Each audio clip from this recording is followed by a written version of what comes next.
मित्रांनो, आज आपण 5 असे उपाय बघणार आहोत जे रक्त शुद्धीकरणासाठी उपयुक्त ठरतात आणि त्याच्याने तुमचं रक्त दूषित होऊन जी लक्षणं तुमच्यामध्ये आलेली आहेत ती लक्षणे इम्प्रूव्ह करण्यासाठी तुम्हाला मदत होणार आहे. तर रक्त शुद्ध करण्यासाठी आपल्याला जी ट्रीटमेंट प्लॅन करावी लागते ना, त्याच्यामध्ये सर्वात पहिलं येतं पचनक्रिया.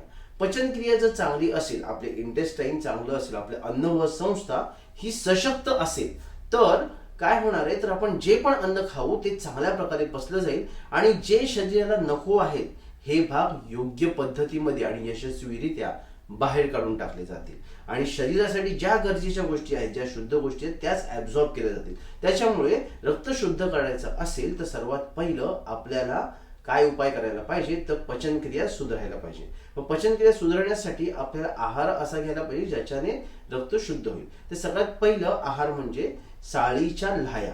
साळीच्या लाह्या ज्या असतात ना, त्या तुपामध्ये भाजायच्या आणि जेवताना त्या साळीच्या लाह्या जेवणाच्या सुरुवातीच्या वेळेला खायच्या. ह्याच्याने पचनक्रिया सुदृढ होते आणि तुम्ही त्याच्यानंतर जे काही जेवण घेणार आहात ते चांगलं पचायला मदत होते. दुसरा उपाय आहे डाळिंबाचं ज्यूस आणि आवळ्याचं ज्यूस. डाळिंब सोरस आणि आवळा सोरस हे दोन्हीही 20-20 ml एकत्र करून ते ज्यूस जर तुम्ही संध्याकाळच्या वेळेला घेतलं, म्हणजे सूर्यास्त व्हायच्या काही वेळ अगोदर जर घेतलं आणि हे कन्सिस्टंटली तुम्ही 15 दिवस घेतलं, तरी सुद्धा तुमच्या शरीरामध्ये जर रक्तशुद्धीमुळे जर काही पोटाचे विकार असतील, म्हणजे पोटाची जी जर काही लक्षणं असतील किंवा शरीरामध्ये दाह उत्पन्न होत असेल, तर अशी जी लक्षणं असतात ना, ज्याच्यामुळे आपल्याला असं समजतं की रक्त दूषित झालेलं आहे, तर त्याच्यासाठी आपल्याला डाळिंब आणि आवळ्याचा रस हे खूप उपयुक्त असा उपाय ठरतो. पण तो कधी घ्यायचा, तर सूर्यास्ताच्या वेळेला घ्यायचा. तिसरा उपाय वनस्पतींचा आहे.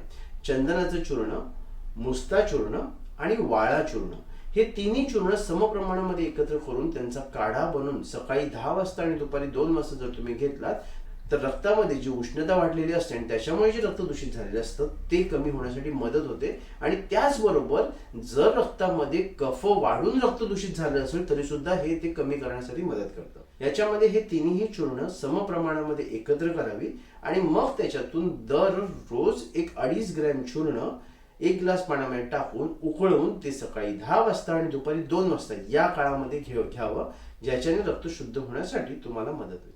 चौथा उपाय आहे खजूर आणि मनुक्यांचा. खजूर जे असतात ना, हे 2 खजूर घ्यावे, 5 काळ्या मनुका घ्याव्या, त्या पाण्यामध्ये थोडा वेळ भिजत ठेवाव्या आणि त्यानंतर त्याच पाण्यामध्ये क्रश कराव्या. त्यानंतर ते पाणी उकळवावं, त्याचा काढा बनावा. काढा बनून झाल्याच्या नंतर तो गाळून घ्यावा. गाळून घेतल्याच्या नंतर तो तुम्ही जेवणाच्या जस्ट अगोदर घ्या, म्हणजे दुपारी आणि रात्री दोन्ही वेळेच्या जेवणाच्या अगोदर तो काढा घ्या.